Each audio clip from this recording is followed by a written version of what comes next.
नमस्ते, प्रणाम, जय माता दी।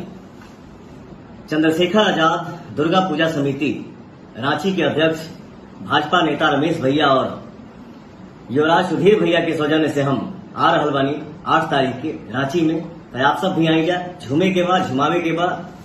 जय माता दी।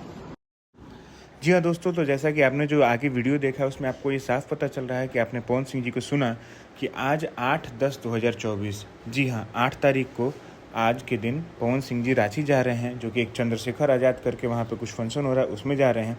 तो भाई साहब पूरा नवरात्रि वाला कार्यक्रम है, मतलब कि एक तरह से देवी जागरण है। तो जितनी ज़्यादा हो सके उतनी संख्या में वहाँ पहुँचिए। पवन सिंह जी वहाँ पे परफॉर्म करेंगे, उनको देखिए और आप लोग खूब आनंद उठाइए। रांची में आज 8 तारीख को बाकी जो डिटेल्स है आपको कहीं ना कहीं से मिल रही है, यहाँ से यूसी भोजपुरी से भी मिल रही है। जो भी अपडेट्स हैं वो आ रहे हैं, तो चैनल को सब्सक्राइब ज़रूर कीजिएगा। तब तक के लिए मिलते हैं नेक्स्ट वीडियो में और बाय बाय, टाटा।